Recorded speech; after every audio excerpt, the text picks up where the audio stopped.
안녕하세요, 군입니다. 세계적으로 유명한 노트북 브랜드 에이수스에서 새로운 초슬림 AI 노트북이 출시됐습니다. 바로 에이수스 젠북 S14 OLED. 최근 노트북 시장에서 가장 화두가 되고 있는 건 바로 AI를 얼만큼 잘 활용할 수 있게 도와주는지, 어떤 칩셋이 탑재되었는가인데, 에이수스 젠북 S14는 가장 최근에 출시한 인텔 AI 칩셋인 2세대 인텔 코어 울트라 5 프로세서 226V가 탑재됐습니다. 이 칩셋의 또 다른 이름은 코드명 루나 레이크인데요, 출시 전부터 굉장히 잘 나왔다는 소식이 돌고 있어 세계적으로 큰 관심을 받았죠. 실제로 제가 테스트해보니까 고사양 게임을 돌려도 발열과 전력 소모는 확실히 줄어들어 굉장히 조용하게 오래 사용할 수 있으면서 AI가 필요한 다양한 업무도 훨씬 더 편해졌더라고요. 오늘 최신 AI 프로세서인 인텔 코어 울트라 프로세서가 탑재된 에이수스 젠북 S14과 함께 어떤 분들에게 이 노트북을 추천드리는지 깔끔하게 정리해 드릴게요. 전 맨 처음 에이수스 젠북 S14를 받자마자 정말 깜짝 놀랐습니다. 아니, 생각보다 디자인이 너무 고급스럽게 잘 나왔고 무게도 정말 가볍더라고요. 보면 굉장히 고급스러운 자기 느낌도 나죠. 바디는 자연에서 영감을 받은 색상에 우아하고 새로운 하이테크 세라믹인 세럴루미늄과 알루미늄 혼합된 신소재로 손자국이 남지 않아 항상 깔끔하고 내구성도 좋아졌습니다. 디자인이 전체적으로 굉장히 모던하고 세련된 느낌이라 좋더라고요. 제가 보여드리는 컬러는 화이트고요. 좀 더 차분한 그레이 컬러도 있으니까요, 참고하세요. 두께도 가장 얇은 부분은 11mm, 가장 두꺼운 부분이 13mm 밖에 되지 않는 초슬림 두께, 무게도 1.2kg로 정말 가볍기 때문에 얇고 가벼우면서 이쁜 노트북 찾으시는 분들에게 딱인 제품이죠. 에이수스 젠북 S14를 쓰면서 가장 좋았던 부분 중 하나가 바로 디스플레이였는데요. 화면 사이즈는 14인치인데 무려 3K 해상도의 최대 120Hz 주사율을 지원하는 에이수스 루미나 HDR OLED 디스플레이가 적용되어 있습니다. 게다가 전문 디자인 작업하시는 분들에게도 중요한 100% DCI P3도 지원하기 때문에 리얼 블랙을 표현한 생동감 넘치는 색감과 선명하고 부드러운 화면 경험을 할 수 있죠. 그리고 뒤로 눕힐 수 있는 이 최대 각도도 약 130도로 많이 눕혀지는 편이고 단단하게 고정을 해줘서 무릎 위에 올려놓고 쓰기에도 좋았어요. 이러면 어디 유럽 여행이나 장시간 비행기 탈 때도 가면서 작업하기 좋겠죠. 또 4개의 스피커 구성으로 몰입감 있는 사운드 품질을 들려줍니다. 포트 구성도 최대 8K까지 지원하는 풀사이즈 HDMI, USB-A, 썬더볼트 4, 이어폰 단자까지 지원해서 얇은 울트라북 치고는 꽤나 괜찮은 포트 구성을 가지고 있습니다. 최근에 인텔에서 루나 레이크가 출시되고 나서 수많은 노트북 브랜드에서 앞다퉈 AI 노트북 시장을 선점하려고 하는데요. 에이수스 젠북 S14에 탑재된 인텔 코어 울트라 프로세서는 작년에 출시한 메테오 레이크의 후속작으로 좀 더 빠른 성능과 긴 사용시간, 코파일럿이나 AI 프로그램에서 더 원활하게 구동이 가능하도록 도와주는 게 이번 칩셋의 가장 큰 특징입니다. 인텔 코어 울트라 프로세서도 뒤에 숫자 5, 7, 9 이렇게 붙는데 당연히 이 숫자가 높을수록 고성능 프로세서입니다. 평소 업무나 AI 프로그램에서 사용할 수 있도록 전력 소모는 줄이면서 성능과 긴 사용시간에 특화된 칩셋이기 때문에 평소 저처럼 어도비 프로그램 AI를 활용하시거나 밖에서 긴 업무 시간에 사용하실 분들이 쓰시기에 적합한 프로세서죠. 인텔 코어 울트라 프로세서는 8개의 코어로 디자인되어 있는데 4개의 E코어, 퍼포먼스를 담당하는 4개의 P코어로 구성이 되어 있습니다. CPU 성능을 제대로 테스트하기 위해서 벤치마크 테스트를 진행해 봤는데요. 먼저 시네벤치를 테스트해 봤습니다. 제가 테스트한 울트라 5 프로세서는 이 정도 나왔고요. 중급 모델인 울트라 7은 전작은 싱글 1653점, 멀티 9509점이 나오고요. 이번 2세대는 싱글 1809점, 멀티 9390점으로 상당히 높은 점수를 보여줬지만 전세대와 비교했을 때 싱글 코어는 확실히 높은 점수를 보여주고 멀티 코어는 조금 낮아진 모습을 확인할 수 있었습니다. 참고로 이 싱글 코어가 높으면 단일 작업할 때 반응 속도가 향상되어서 더 빠르게 작업을 처리할 수 있고요. 게임도 역시 주로 하나의 게임만 돌리기 때문에 게임 부분에서도 더 높은 프레임이나 음닥성에 유리합니다. 그리고 기패치도 테스트해보니까요, 울트라 5 프로세서는 이 정도 나왔고요, 울트라 7은 이 정도인데 확실히 전부 다 점수가 많이 증가됐죠. 참고로 제가 테스트한 제품은 인텔 코어 울트라 5 프로세서로 가장 엔트리급 모델이에요. 크로스 마크도 테스트해봤는데요, 점수는 이 정도 나왔습니다. 자, 인텔 코어 울트라 프로세서가 AI 전문 칩셋이라 말씀드렸죠. AI 성능에서 가장 중요한 부분 중에 하나가 바로 NPU인데요. NPU라는 거는 쉽게 말해서 인공지능 칩 지능형 반도체라고 불려요. 인터넷 없이도 쓸 수 있는 AI 소프트웨어 구현을 하기 위해서 특화 설계된 칩셋이라 어도비 포토샵처럼 AI 이미지 생성 프로그램에서도 새로운 이미지를 만들어낼 수 있죠. 자, 근데 이렇게만 들어보면 NPU가 좋으면 사용자한테 어떤 이점이 있을지 확 와닿지 않잖아요. 이게 게임에서도 그래픽 업스케일링, 프레임 보강까지 도와주고요. 방금 말씀드렸던 포토샵처럼 다양한 AI 프로그램, 코파일럿 등 앞으로 계속해서 발전할 수밖에 없는 AI 사용을 좀 더 고성능으로 빠르고 편리하게 할 수가 있는 거죠. 마이크로소프트에서 AI 하면 코파일럿인데요. 따로 윈도우 코파일럿 키가 내장되어 있어 빠르게 코파일럿을 실행시켜 다양한 업무 및 질문에 대한 답변도 얻을 수 있죠. 저는 요즘 코파일럿으로 유튜브 제목을 바꿔준다든지 업무용 메일 답변, 비교 분석표나 외국어 공부할 때 등 정말 일상생활에서 유용하게 매일매일 사용하고 있는데요. 여러분이 앞으로 이제 뭔가 궁금하면 구글이나 네이버 포털 사이트를 여는 것처럼 코파일럿도 자주 써보세요. 써보면 써볼수록 진짜 이 코파일럿은 그 분야의 전문가와 대화하는 느낌이구나 라는 생각이 들어서 엄청 애용하게 되실 겁니다. 어쨌든 이런 유용한 코파일럿을 쉽고 간편하게 쓸 수 있으니 너무 좋죠. 편집할 때도 얼마나 빠른 속도로 작업할 수 있는지 테스트 해봤는데요. 4K 영상 소스를 몇 가지 올려놓으니 약간 좀 버벅거림이 있지만 이건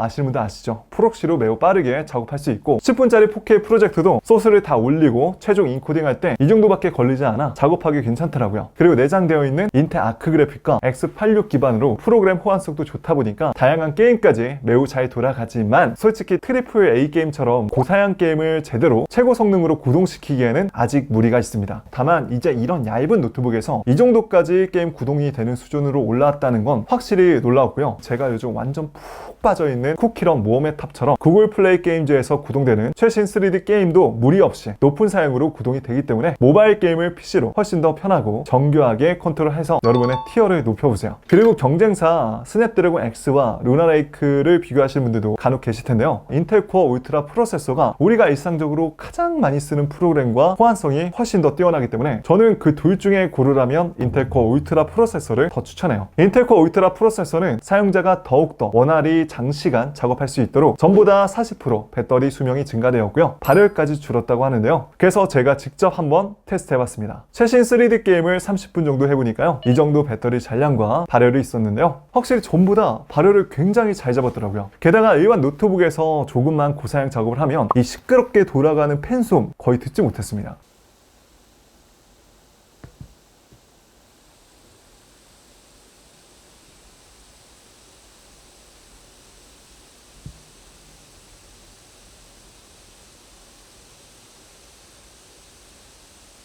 아직 내가 좀 약하게 테스트를 했나? 해서 3D마크 파이어 스트라이크 테스트할 때도 발열 소음은 고작 이 정도였어요.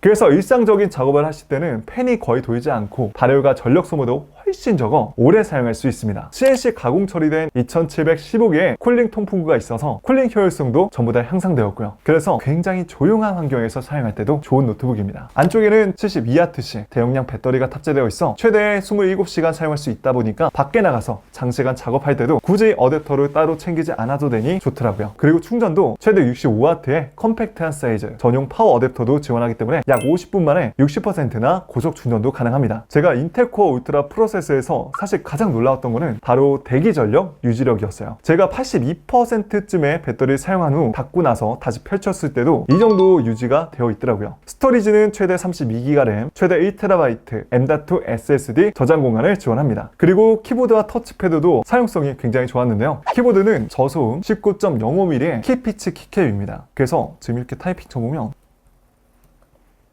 거의 소리가 들리지 않죠. 굉장히 조용하고 부드럽게 눌리는 타건감이라 조용한 사무실이나 도서관에서 쓰기에도 좋고요. 키보드엔 백라이트가 있어서 어두운 곳에서도 편리하게 타이핑 칠 수 있고 F1부터 F12까지 일상적으로 사용자들이 가장 자주 사용하는 다양한 기능들을 빠르게 쓸 수 있도록 세팅되어 있는 부분도 좋았습니다. 터치패드도 굉장히 큰 사이즈로 들어가 있는데 간단하게 밝기 조절 및 스크롤, 볼륨 조절, 앱 간 이동까지 가능한 스마트 제스처 기능이 탑재되어 있어서 마우스 없이도 대부분 환경에서 편하게 사용할 수 있죠. 또 ASUS 젠북 S는 로그인할 때도 편한데요. 윈도우 헬로우 적외선 카메라를 통해서 사용자 인식을 해서 빠르고 안전하게 잠금 해제도 할 수 있습니다. 이 카메라는 사용자의 시선을 추적하는 AI 기반 카메라로 화상회의 때 사용자가 시선을 돌리면 자동으로 밝게 어두워지는데요. 이런 센스, 게다가 무선 연결은 최신 와이파이 7이 탑재되어서 이전 세대보다 최대 4.8배나 빠른 무선 연결을 지원하기 때문에 고성능 공유기를 사용하시는 분들은 유선만큼 빠른 인터넷 속도를 경험할 수 있죠. 하지만 모든 제품이 그러하듯이 이 제품도 아쉬운 점은 점은 있었습니다. 디스플레이가 좋긴 한데 빛 반사 방지, 글레어 처리가 약간 좀 부족해서 보시면 이렇게 주변에 물체가 좀 많이 비추는 편이라 약간 좀 아쉽더라고요. 그리고 인텔 코어 울트라 프로세서가 좋은 칩셋인 건 맞지만 AI에 특화된 칩셋이다 보니까 고성능 게임 목적으로는 맞지 않기 때문에 게이머 분들에게 아쉬울 수 있죠. 그래서 고사양 게임도 같이 하실 분들은 ASUS 로고 스트릭스 스카 A10 모델을 쓰시길 권장드립니다. 자, 이렇게 오늘 ASUS의 새로운 AI 노트북을 만나봤는데요. 노트북에서 소비자가 가장 원하는 건 얇고 가벼운데 성능은 좋고 배터리 사용 시간이 오래가는 노트북을 원하잖아요. 이번에 새롭게 출시한 인텔 코어 울트라 프로세서와 내장 인텔 아크 그래픽, ASUS만이 가지고 있는 유니크한 디자인과 설계로 장시간 사용할수록 만족할 수 있는 노트북이니까요. 괜찮은 AI 노트북 찾으시는 분들에게 추천드립니다. 오늘 영상도 도움이 되셨다면 좋아요 한 번씩만 눌러주시고요. 앞으로는 저는 이렇게 어려운 얘기 없이 제품의 핵심과